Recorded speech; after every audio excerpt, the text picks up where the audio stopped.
Good morning, guys! Time check, 7:50 na ng umaga. So mag-aalas 8 na rin, ilang minuto na lang. Nandito tayo sa kwarto ngayon, nakahiga. Dahil maaga, maaga, maaga tayo nagising kanina para tignan yung monitoring ng government namin kung ano nang lagay ng ilog. Nasa alert level 3 na yung ilog, guys, kaya medyo nakaantabay na rin kami. Kung sakaling tumaas ang tubig, naka-ready na kami, guys. Sana wag naman umapaw yung ilog. Talagang napakahirap na rin dito, guys. Napakahirap pag lalo lalabas na ng bahay.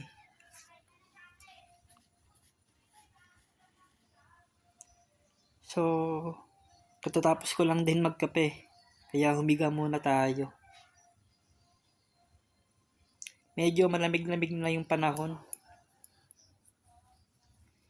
Nakakalungkot lang, guys, dahil paunti-unti na naman tumataas ang tubig dulot ng habagat at palaging umuulan dito. Pabugso-bugso lang ang ulan dito. Kaya di tayo nakakalabas pa ng bahay. Kaya wala pa tayong content. Panay bahay lang muna at update. Yun, ganun lang muna gagawin natin.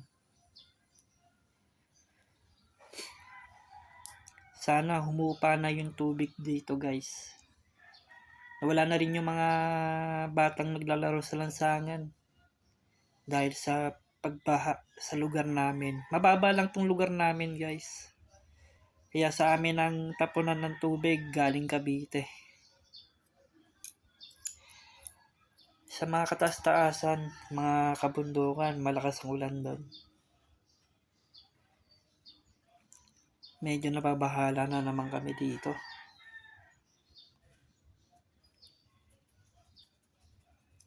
So palagi tayo mag-iingat, guys. Kung wala namang importanteng bibilihin, wag na lumabas ng bahay para ligtas. Para palagi tayong ligtas sa kalamidad.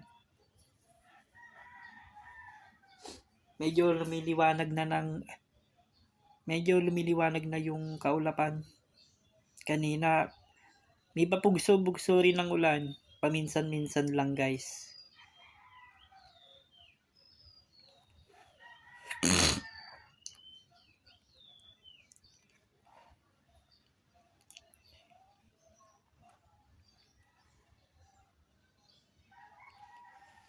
Ay, kalungkot talaga. Di na nakakalabas ng bahay. Di na nakakapaglakad.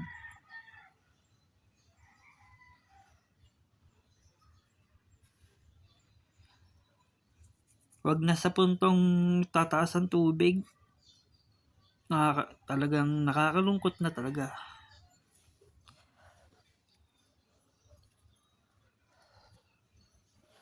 Panay update lang muna tayo, guys. Wala pa tayong vlog na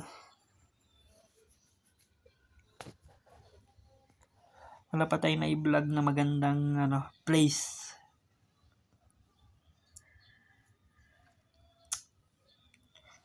Medyo nakakaantok ngayon dahil sobrang lamig, sarap matulog oh.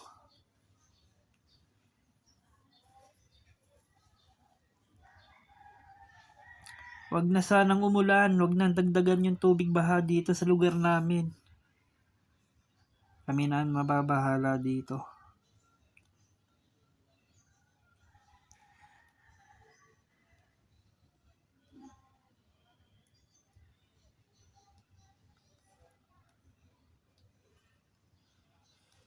Ay, kalungkot lang, guys.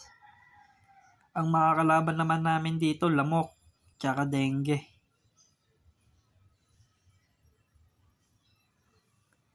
Kawawa mga bata dito.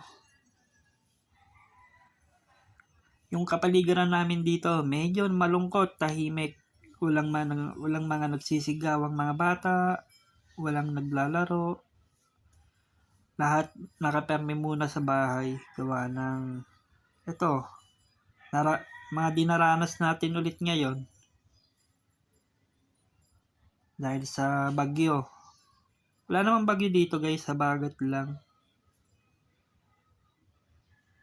Kaya mabugso-bugso yung ulan dito. At ipasilip sa inyo yung sa lugar namin kung gaano kataas na yung tubig.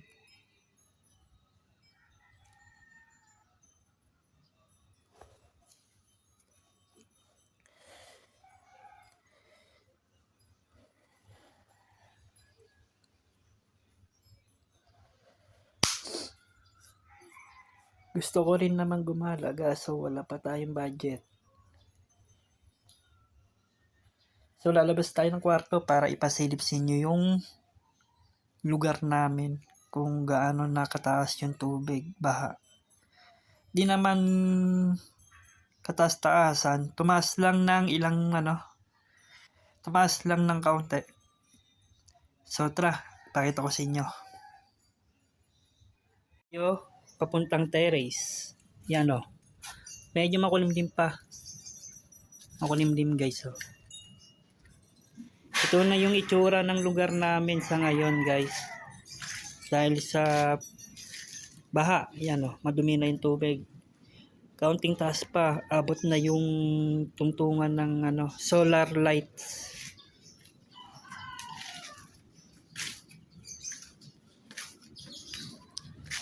Umaambon guys. Maambon o. Pabugso-bugso yung ulan dito.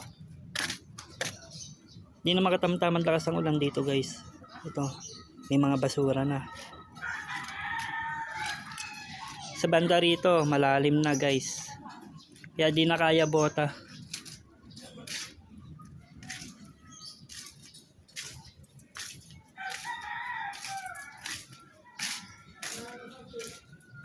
Ito na mas may garahe namin.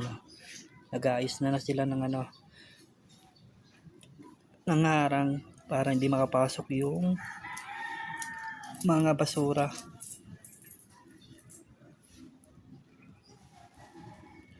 Umuulan na naman yung mga tungtungan lubog na rin.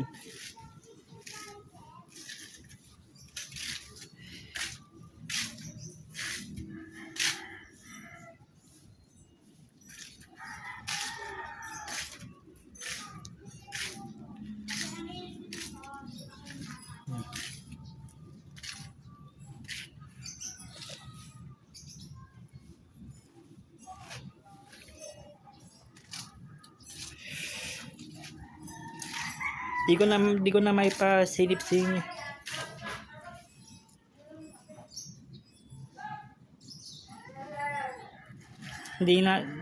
Di ko maipapakita sa inyong lahat guys, gawa ng nasa taas lang tayo ng bahay.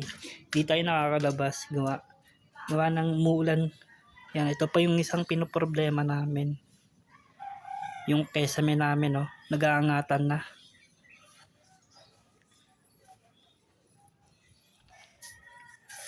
Yan Kaya pag umuulan dito, may tumutulong ulan.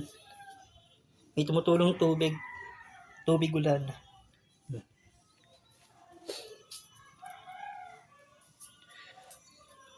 Guys, hanggang dito lang muna tayo sa bahay muna. Stay lang tayo. Di pa tayo makakalabas dahil malaki pa yung tubig.